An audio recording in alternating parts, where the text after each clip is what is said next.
Hi guys, ito, bumili na kami sa palengke ng pang hardinera or everlasting. Ayan ang mga sahog. Meron tayong bell pepper, carrots, pickle relish, pasas, hotdog, green peas, at saka yung nasa bandang ilalim yan yung giniling. Meron tayong harina, itlog na ihahalo, at saka tomato paste. So guys, ito hahalo-haluin na yung partner. Ayan, partner. Ayan, 4 na kutsara ng harina. So, ayan. 3 itlog. Haluin natin dyan.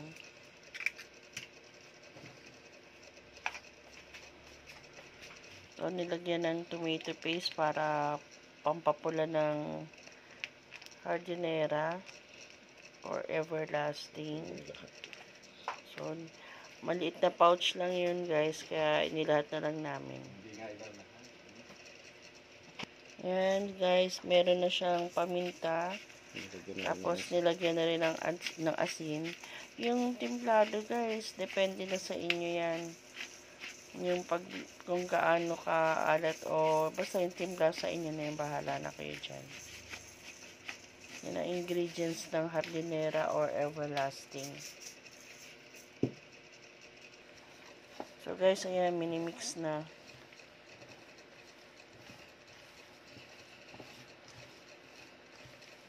Mix natin mabuti guys. Hindi na natin lalagyan ng design sa likod. Total pang bahay naman eh. Diba? Guys, pagbenta nyo, pag ito ibebenta nyo, maglalagay kayo ng design na carrots, tsaka yung bell pepper, tsaka itlog. Pero kung kakainin din lang, tulad dito sa bahay, kakainin lang, wag nyo na lagyan. Depende na sa inyo. Oo, bagay. Sa atin naman talagang hindi na natin lalagyan. So, depende na lang. Kung gusto nyo lagyan ng design sa ilalim, gawa kayong bulaklak.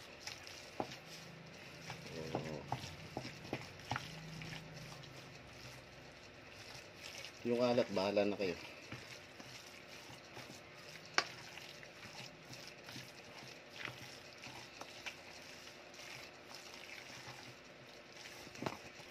So guys, haluin yung maigi para yung asin matunaw.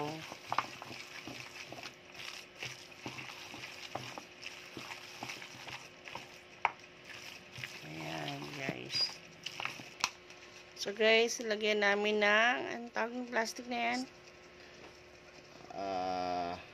Ano nga rin tawag yan? Kalimutan ko eh. Cling wrap. Cling wrap. Cling wrap yung lanera. Tapos saka kami naglagay ng ng star margarine. Ayan guys. Hawak ni partner. So, para ikakat namin star margarine dyan. Para hindi dumikit yung hindi dumikit yung ating hardinera or everlasting. So, Dagdag din flavor yan. Dagdag flavor din pala. So, ayan guys. Go. Guys, pag pwede nyo na agad dyan lagyan ng design. Dito nyo lalagay yung carrots or pasas, Tsaka bell itlog, pepper, bell pepper. Egg ring, ganun, para may design siya sa likod. Para pag binaligtad nyo, may design kahit paano, masayang kainin. Pero dito, pang bahay lang naman, so pwede nang wala. Masaya naman kami kumain eh. Ayan guys. Ayan. Sisiksikin maigi. Sure nyo lang na yung mga corner may laman. Siksik na maigi guys para ano. Huwag nyo maring masyadong punuin at baka naman, hindi ko alam kung mangyayari, pero kasi nakikita ko hindi puno eh.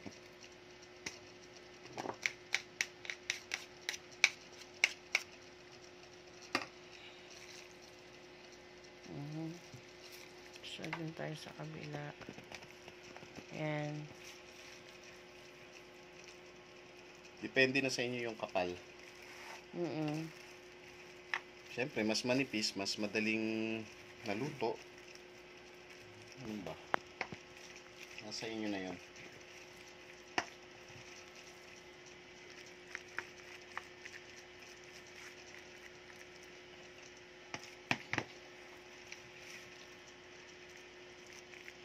Okay na yan. Ayan, guys. So, tatakpan na lang uli natin ng cling wrap yan. Or aluminum foil kung meron kayo, pwede naman. So, yan guys. Sample yan. Sample, no? So,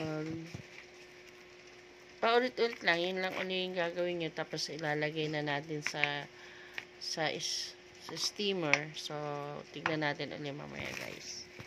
And guys, lalagay na natin yung ginawa nating hardinera. Pinantakip namin yung cling wrap. And guys.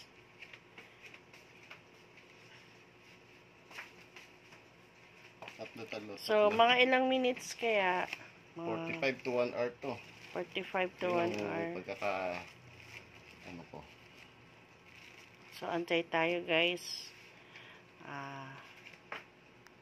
Pwede nga yata yung patong-patong pero huwag na lang, ano? I-ano mo na lang din uli yung isa. Kaya nga may pang layer. And another layer tayo guys.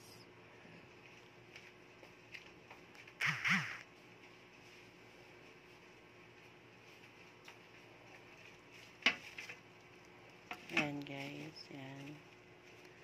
So, sa 1 kilo, naka-6 tayo. 6. Oo, balit na 4 na maliliit. Ay, 4 na malalaki na lanera, tsaka 2 ito. Dalawang maliit. Bali, parang 6, no? Bali 6. Pero siguro kung puro maliliit, makaka-8 ka pa dyan eh. Ayan guys, so antay tayo na after 1 hour. Takpan muna natin.